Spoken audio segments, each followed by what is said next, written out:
and you raise the issue of what is the role of government. I mean, they do have a role in shepherding us through economically tumultuous times. They played a very strong hand. I would argue too strong during the pandemic. The energy crisis that he refers to is entirely self-inflicted. You've been talking about those issues for a very long time. We don't need all the fluff and palaver. What Australian families want is government out of their lives to keep more of their own money so they can pay their own bills and stop messing with a market that will actually deliver 99% of what we need, won't it? Well, true, Cory, and I like how you started that question there. I'm not in favour of an unrestricted, completely laissez-faire marketplace. I do think it's right and proper that we protect individuals, we protect families, we protect, as I say, small business, even though the Treasurer doesn't seem to know what that is. There needs to be proper protections here. But the problem we've got now is from this Labor government and from left-wing governments all around the world is an unholy alliance between big government socialists and big business corporatists. And that's what we're seeing here in the actual policy prescriptions of Jim. As I said, his big policy idea is that we just help green energy investors take more of your superannuation money and chuck it into climate boondoggles. That's his whole proposal here. And as I say, it's these he's not really a socialist. Like Jim Chalmers, I don't think would know a member of the proletariat if he tripped over them.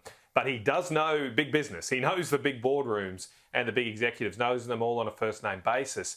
And I think on the Conservative side of politics, our challenge here is that we don't reflexively go back saying, hey, we just want no government, we want no solutions. No, what we should be doing and focusing on is saying that, look, on our side of politics, we are in favour of the market, we're in favour of freedom and individual enterprise, but we're not in favour of big business. We're not in favour of big woke corporates trying to dictate your lives just as much as a socialist Labor government does, and now they're doing it in alliance.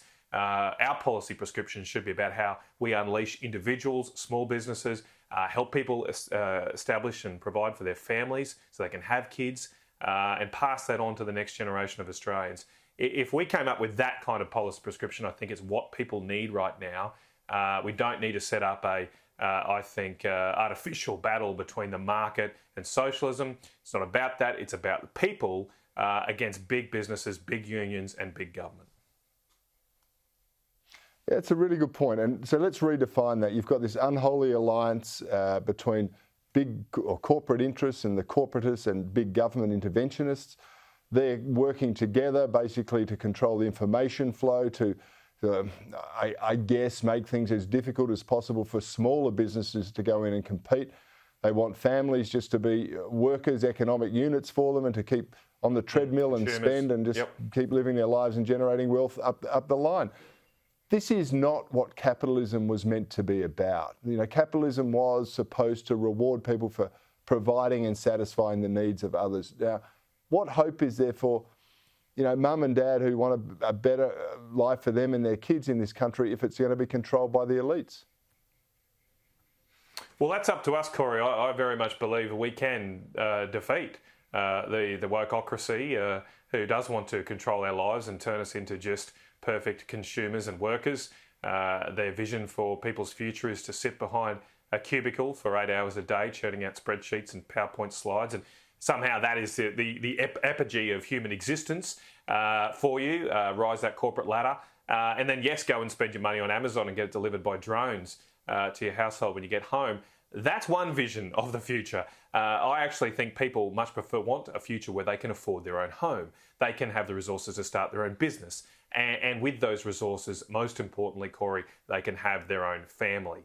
And within that family, they build their own castle, their own piece of paradise that gives them control. The difference between what I want to see, and after I've read Jim Chalmers' essay, is I want to see each individual Australian take charge of their lives and what they want to do, and give them the resources to help them do that. Yes, with some assistance from and support from government.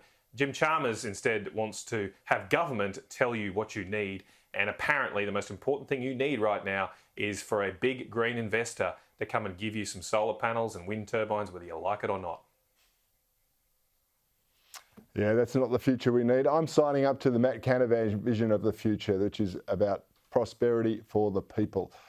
Senator, thank you for joining me on Bernardi tonight. Really appreciate your time, and have a great week.